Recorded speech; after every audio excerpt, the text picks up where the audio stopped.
বারাসাত পৌরসভার অধীনে কলোনি মোড় থেকে চাপাডালি পর্যন্ত বা চাপাডালি মোড় থেকে কলোনি পর্যন্ত যে ফ্লাইওভার আছে, এই ফ্লাইওভারের নিচেই দুই দিকে এত পরিমাণ হকার বসে, যার ফলে ওই ফ্লাইওভারের দুপাশে যে সমস্ত স্থানীয় বাসিন্দা আছে তাদের পক্ষে নিত্যদিনের যাতায়াত এবং অ্যাম্বুলেন্স, ফায়ার ব্রিগেড, গুরুত্বপূর্ণ যে সমস্ত গাড়িগুলো আছে সেই গাড়িগুলো ঢোকা এক প্রকার অসম্ভব হয়ে পড়েছিল। এমতো অবস্থায় রাজ্যের মাননীয় মুখ্যমন্ত্রী যখন হকারকে একটি সুন্দর সিস্টেমে আনার কথা ঘোষণা করেছে, তখন বারাসাত পৌরসভা এই অঞ্চলটিকে সরেজমিনে তদন্ত করে তারা একটি নূতন সিস্টেমে আনতে চাইছে। এ বিষয়ে ওই ওয়ার্ডের কাউন্সিলর এবং পৌরসভার প্রতিনিধিরা কি বলছে চলুন দেখে নেই।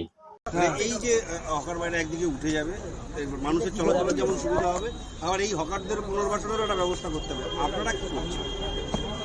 দেখুন, আমি কাউন্সিলর হয়ে আসার পরে এই সমস্যাটাই আমার কাছে মনে হয়েছিল যে এটা একটা খুব বড় সমস্যা, এবং এখানকার স্থানীয় যারা বাসিন্দা তারা বলছিলেন যে আমরা দীর্ঘ প্রায় 20 বছরের উপরে এই রাস্তাটা ব্লক হয়ে গেছে, এবং করোনার সময় আমরা এটা প্রত্যক্ষ করেছিলাম যে করোনাতে আমাদের অনেক মানুষ মারা গেছে। এখানে অ্যাম্বুলেন্স ঢুকতে পারে না, এখানে ফায়ার ব্রিগেডের গাড়ি ঢুকতে পারে না।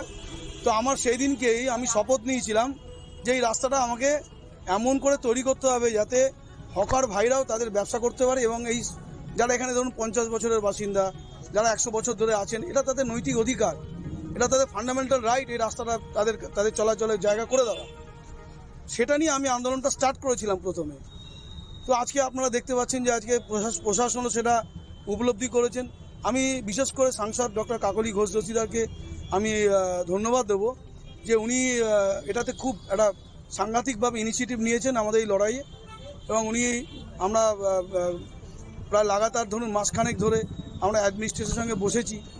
তারপরে আমরা একটা রূপরেখা তৈরি করেছি যে কী করে রাস্তাটাকে আরও বড় করে মানুষের চলাচলের উপযুক্ত করে দেওয়া যায়, এবং তার সঙ্গে সঙ্গে হকার যারা আছেন, যারা অবিন্যস্তভাবে বসছিলেন, তাদেরকে একটা সুন্দর সিস্টেমেটিক করে যাতে সাধারণ মানুষেরও অসুবিধা না হয় এবং হকাররাও যাতে তাদের ব্যবসা করতে পারে, আমরা দুটো দিক সেটা বজায় রেখে তারই একটা কিন্তু আজকে পর্যালোচনা এখানে চলছে।